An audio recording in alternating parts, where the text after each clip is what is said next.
Hello guys, welcome back to our channel. So இன்னைக்கு நம்ம பார்க்க போற ரெசிபி cream cheese. So இப்போ இது வந்து நிறைய டிபார்ட்மெண்ட் ஸ்டோர்ல அவேலபிளா இருக்குது இல்ல, பட் இந்த ரெசிபி பண்றதுக்கு ரொம்ப ஈஸி and இதுக்கு தேவையான இன்கிரிடியன்ட்ஸும் ரொம்ப சிம்பிளான இன்கிரிடியன்ட்ஸ். So வாங்க இதை எப்படி பண்றதுன்னு பார்த்துடலாம். ஃபர்ஸ்ட் ஒரு சாஸ் பேன்ல நான் வந்து 1 லிட்டர் பால் எடுத்துர்க்கேன். ஸோ இந்த பால் வந்து நல்லா பொங்கி வர ஸ்டேஜில் இந்த மாதிரி லைட்டாக மிக்ஸ் பண்ணி விட்டுக்கோங்க. அப்போ தான் நமக்கு அடி பிடிக்காமல் இருக்கும்.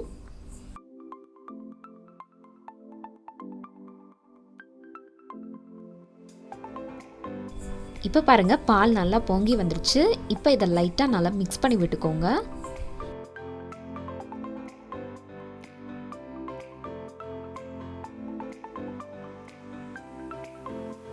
இந்த மாதிரி மிக்ஸ் பண்ணதுக்கப்புறமா இதில் ஒரு 5 டேபிள் ஸ்பூன் வினிகர் ஆட் பண்ணிக்கிறேன். நீங்கள் வந்து லெமன் ஜூஸ் கூட ஆட் பண்ணிக்கலாம். இதை சேர்த்துட்டு நல்லா கலந்து விட்டுக்கோங்க. நீங்கள் அதை மிக்ஸ் பண்ணாதான் அந்த பால் வந்து நல்லா கேர்டல் ஆகும்.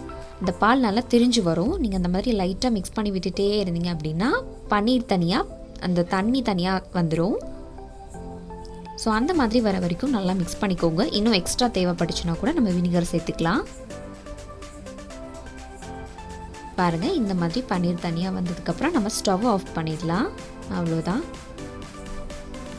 இப்போ ஒரு பவுலில் காட்டன் கிளாத் போட்டு வச்சுக்கோங்க. அதுக்கு மேலே இந்த பன்னீரை சேர்த்துக்கலாம்.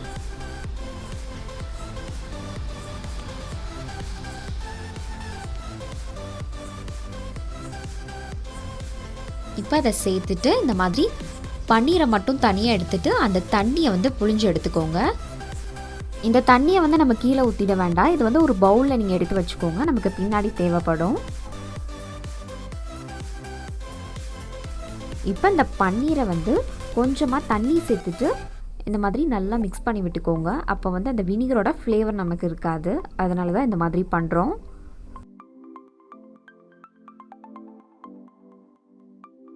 இப்போ திரும்பவும் இந்த மாதிரி நல்லா ட்ரைன் பண்ணி எடுத்துக்கலாம்.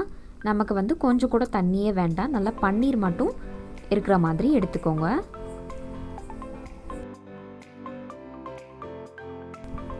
இந்த மாதிரி பன்னீர் வந்து நல்லா ட்ரையாக இருக்கணும். இப்போ இதை ஒரு மிக்சர் ஜாரில் நான் வந்து உடச்சி சேர்த்துருக்கேன்.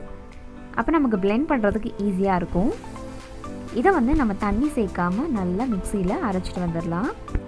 இப்போ பாருங்கள், நல்லா மிக்சியில் அரைச்சாச்சு.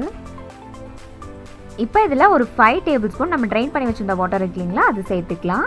உங்களுக்கு எக்ஸ்ட்ரா தேவைப்படுச்சுன்னா கூட நீங்கள் இன்னும் சேர்த்துட்டு பிளெண்ட் பண்ணிக்கோங்க. இப்போ நம்ம பிளெண்ட் பண்ணிடலாம். இந்த மாதிரி நல்லா பிளெண்ட் பண்ணி எடுத்துக்கோங்க. இப்போ இதை நம்ம சர்வ் பண்ணிடலாம். இதோட கன்சிஸ்டன்சி பாருங்கள், நல்லா க்ரீமியாக இருக்கணும். அவ்வளோதான். இந்த க்ரீம் சீஸ் வச்சு நம்ம நெக்ஸ்ட் வீடியோவில் க்ரீம் சீஸ் ஃப்ராஸ்டிங் எப்படி பண்ணுறதுன்னு பார்க்கலாம். அவ்வளோதான். உங்களுக்கு இந்த வீடியோ பிடிச்சிருந்தா மறக்காமல் லைக் பண்ணுங்கள், ஷேர் பண்ணுங்கள் அண்ட் ஆல்சோ சப்ஸ்கிரைபும் பண்ணிடுங்க. பாய்.